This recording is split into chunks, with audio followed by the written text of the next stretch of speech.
During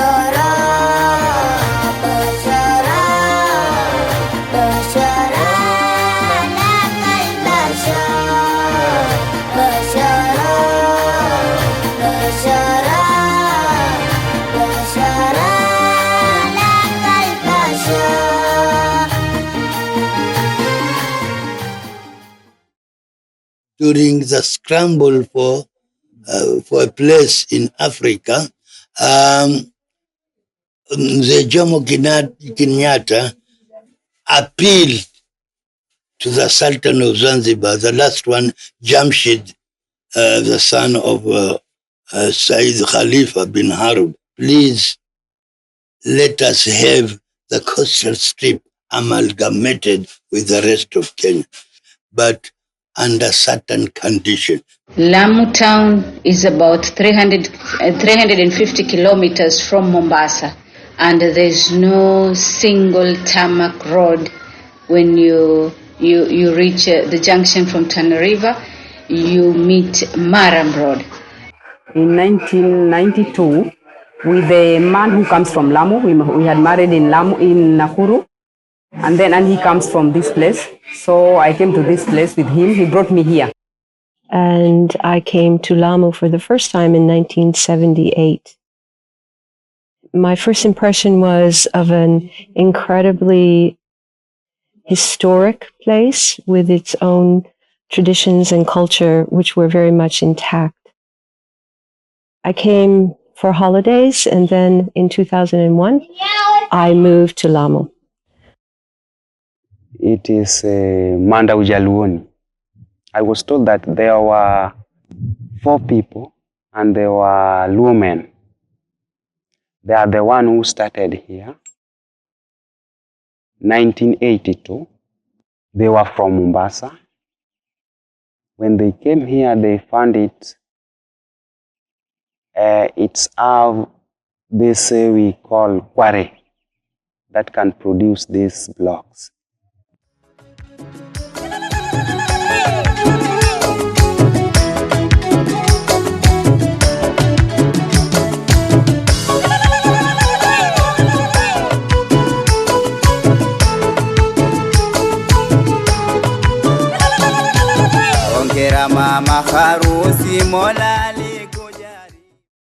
Then kitu ambacho kwamba kilinivutia zaidi ni board mapping, na nikajieleza ya kwamba mimi am a leader as a counselor, and I'm here upstanding with the 2 arms up, speaking and listening to the voice of weak and strong people in my community. Na katika board mapping tumeona kwamba tukipochora sasa, tukaanza kulala na mtu kuchora vile ulivyo, kaona tukapata zile version kwamba yapi ambayo uko nayo kwenye roho yako na yapi ambayo unayaona kwenye vision ya leo ya Kenya au yalopita na vile ilivyokuwa. At the point of the center of the Kenya, there is a love, shape of love. Inside this point, we'll get some love. Big fish eating a small fish, and the center fish eating the smaller one. This is what is happening in not in Kenya alone, not in Lamu alone, in everywhere there is this. Chakula hukutamani, ukimuomba manani ujifungue kwa amani.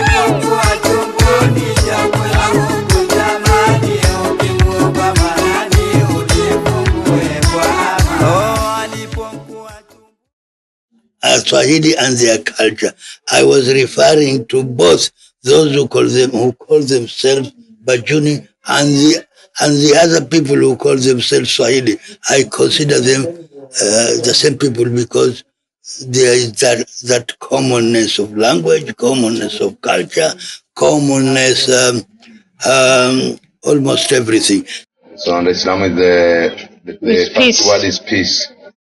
So we try to keep peace to each other. But now there is a mixing of different tribes and religions too. They don't understand what is love. And what is Islam? In Islam, they say maybe Islam with the enemies, but we are not enemies. And people here are more friendly also than Nakuru. At least they have time to stop, say hello and speak. My living here all that years, but at all, I've not come across or anybody that, let's say the Lamu people, the Swahili, who is telling me, why are you staying here in our land? You see, why are you staying here in our land? When I was married, I came to Lamu, whereby for me, it was another experience because when I was in Nakuru, we were married, but I wasn't wearing a buibui. So when I came to Lamu, I had to wear a buibui because I was a Muslim. And for me, it was something hard because I couldn't even hold like the buibui that they have to hold here, like for Madam Sharifa. I couldn't hold it. I couldn't walk. When we changed the constitution, it brought a lot of changes, and there were special slots for women. A man cannot vie for that position, and that's why I decided that I have to soldier on and help the voiceless women who want to be helped, who want to know their rights, but they don't have that opportunity. Sometimes it becomes a threat because they are not used to women in advocacy platforms or in positions. There is nothing to say that women cannot get involved. What has happened is that women have not had the education that is equivalent to their brothers. But that is changing, and women are being educated, and then there is nothing to stop them from doing the things that men are doing. If you look at the county government here in Lamu County, the amount of ministers that are women are almost half, and they're educated women. There was a time that we were being called for meetings and for other things, and maybe we were just two, me and other people, because the community don't want to come out. The women, they don't want to come out. But you can see now we have women that have a voice. And Lamu has been marginalized for almost 50 years in memorial. We don't have good schools. There are some parts of Lamu up to now do not have electricity. There are some parts of Lamu up to now which cannot access health facilities. Some of the people walk about 7 kilometers to access a health facility. When the tourists, they usually, when they pass here through going Takwarins, or they like Manda people, they like to see the kind of work we are working here. They like it. Nobody is on his own land here or have a title deed. So I can say it is owned by Lamu County government, Quarry as a whole. Now, right now, we are about 1,000 people who are living here. I can say that. We need to have a school, we need to have hospital, we need to have so many things we need to have here. Uharibifu brown sugar, watu wanakuvuta barabarani, na serikali tunayo, utaona mabangi watu wanavuta barabarani. Yaani kwa sasa uharibifu umekuwa mwingi. Mchafuko wa Kenya umekuwa uharibifu, mihadharati inaingia kwa nguvu sasa. As now we are being told education is free, but it is not free. There are some people who cannot afford a meal. How will they afford education? CDF bursary fund is being given to those who are known. Those who are not known, they don't get that share. Kwa hivyo sisi kazi yetu tuangalie matatizo yaliyotokana na mji, yametokea matatizo, namna gani tutaweza kuyatatua kwa njia ya amani na kusaidiana na serikali. Sababu serikali ni mimi na wewe. Before the election of 2013, I was so comfortable with everybody. And to me, it didn't mean anything that I was a Kikuyu from our country and I had gone back to Christianity, because they still even now call me Mama Asha. So I didn't see any difference by then. It came to change when Peketoni things, and during the election, it started changing a little bit. That was the worst time, because now I could feel tension because of the people, the way they were speaking, the way they were calling names to the tribes. So it made me a little bit know that there is something fishy inside, there is something which is cooking down. He says the problem which is going on in Peketoni is this, that we are given everything, even title deed, while the people who actually welcome us are fighting to get a title deed. This thing will grow. I don't know whether that is the cause of what had happened during, because if I say yes, that is the cause, probably somebody will require me to prove, and I don't have evidence to show that one, and then I will be considered as the instigator of all those things. It's horrendous what has happened. I had a daughter in Peketoni who was there during the attacks. It scared our family terribly. We wouldn't want that to happen to anyone. And unfortunately, it's creating fear and misunderstanding among Christians. There are a lot of Muslims that hate what is going on and hate that it's being used in the name of Islam. There is few times that I feel to be a Kenyan, especially when I come out from Lamu. I feel I'm more Kenyan than when I'm in Lamu, like now I am, because I used to be to wear a buibui, as I told you. And when a person asks you, why did you leave to be a Muslim? You know, it's good. And then it's like being in a kind of situation that you don't want to be. I want somewhere that a person won't question me about my faith.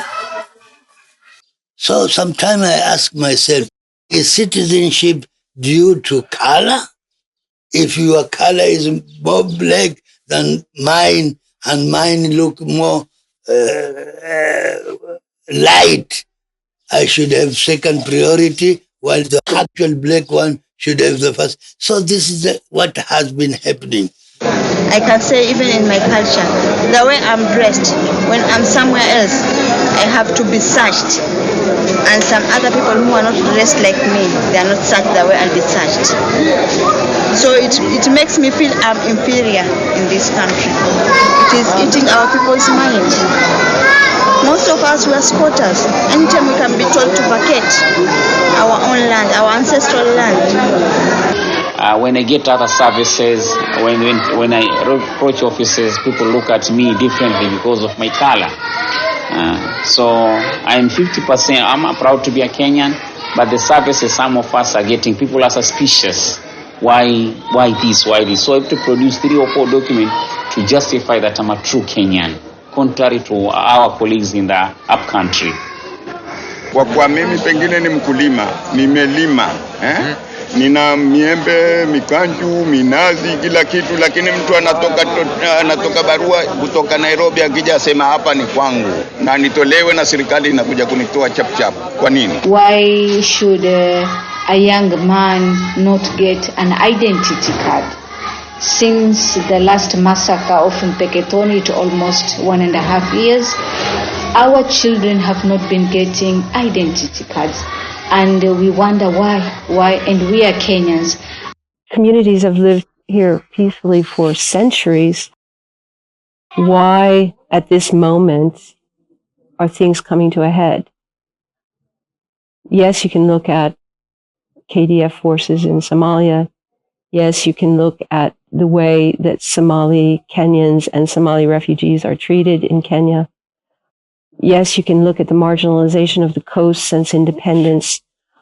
Yes, you can look at land issues that have not been dealt with since independence. All of these things, singularly, they don't create the problem, but together they create a perfect storm for radicalization. Equal rights, and the people to have equal rights, like now people in Lamu, they're crying about their title deeds, to be given their titles about because of their properties. Then you can be, I think you can be equal. is to take each other. The government should take all the people to be equal, but not just to look the people from one side or from one tribe.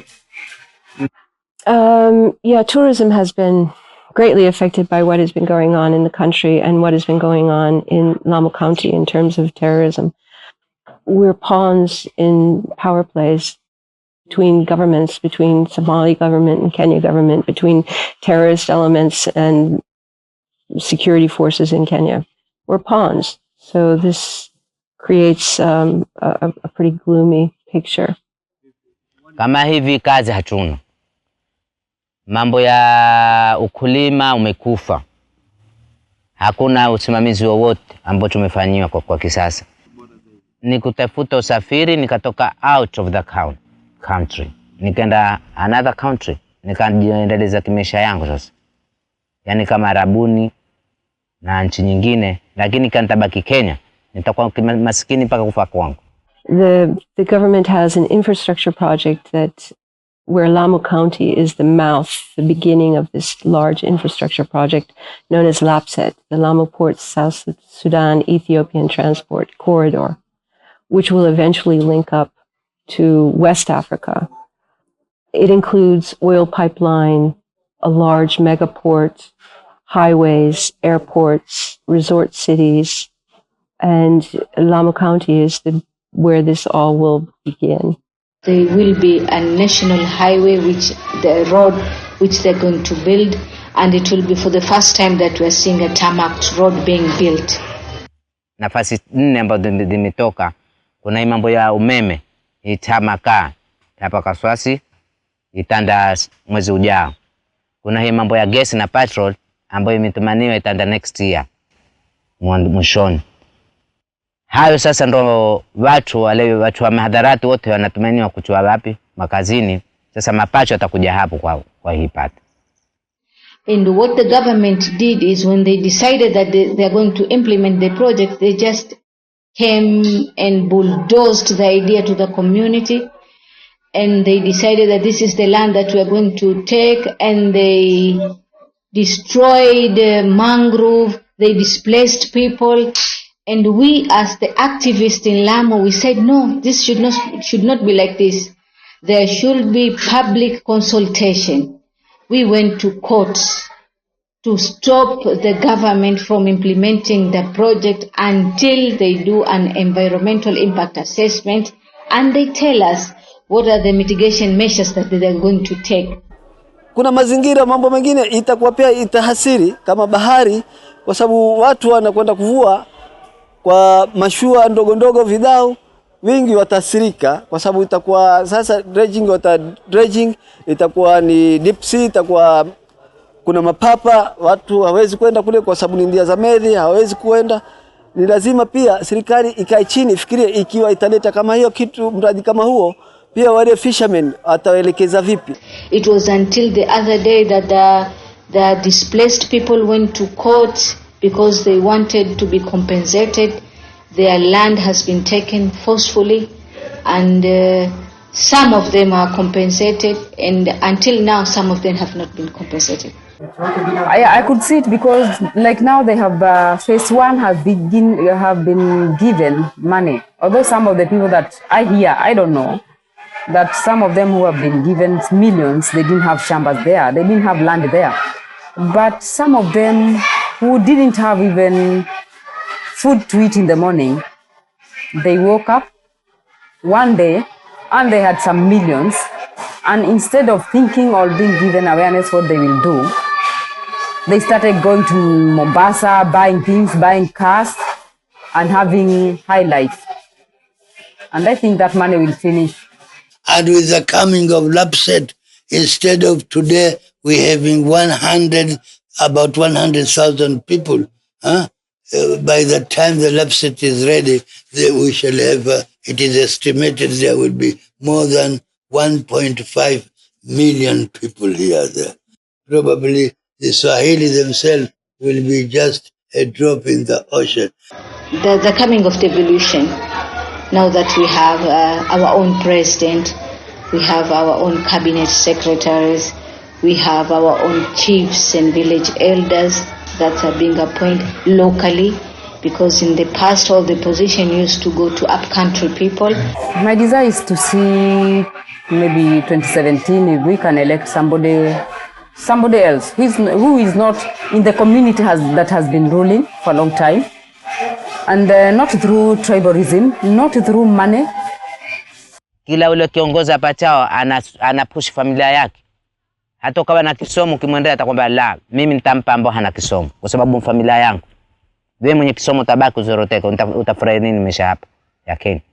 Those who I have elected, I can say they're just like good for nothing. They are not representing us as a community. They are representing themselves in parliament. Here in Mkomani ward, we had 12 contestants. 11 of them were locals. One came from Malindi, but because he came with money and he ferried people from Malindi, he took the seat just like that. And right now, as we are speaking, he doesn't even come to the assembly. People don't see him. He stays in Malindi and is doing his business. If people ask him, why are you not going to Lamu? He says, my work is done. I went there, I paid them, and now I'm returning my money back. Sasa pia kiongozi ule amba uko juu kama ni Kenyatta, ni Moi, yeye akiwa malakani alikuwa asioneshe mfano kwamba mimi nitatukua kabila yangu yote, awe huyu ni general, huyu awe ni mkubwa hivi, huyu ni hivi. Ni lazima kama polisi imekushika wewe kabila gani nini iondoke. Ukiwa na mazuri, ukiwa na upendo na umoja na amani, ikiwa iko na mambo mazuri yote yatakuja hapo. And culturally, we have been recognized by the UNESCO as a World Heritage Center. So most of the Lamu people really preserve their cultures and their religion. I do think that Lamu is quite resilient and can bounce back if it's given the opportunity to do so. It has everything here that would be exciting to a tourist because the culture has retained its authenticity. The architecture of Lamu Old Town is superb. There's a lot of good things and the goodwill of the people. Ile culture ya watu wetu wa Amu, mfahamu, ukitaka kuja ndani ya mtu wa Amu, soma culture yake. Ukishakujua culture yake watu wa Amu kwa namna gani, basi njoo utakuwa umeshaijua, umeshaifahamu. And particularly if the freedom of to speak and say your mind continue to thrive, we shall have a better Kenya. Again, economically, particularly in Lamu here, the lapset is something also very alluring indeed, in spite of the fact people have fear that it actually will be others who will benefit. But in any case, there are ways, and if we are prepared to benefit and have a better Lamu and more prosperous Lamu and all this development I'm expecting. I wish in actual fact I remained for some time also to see some of this one with my own eyes.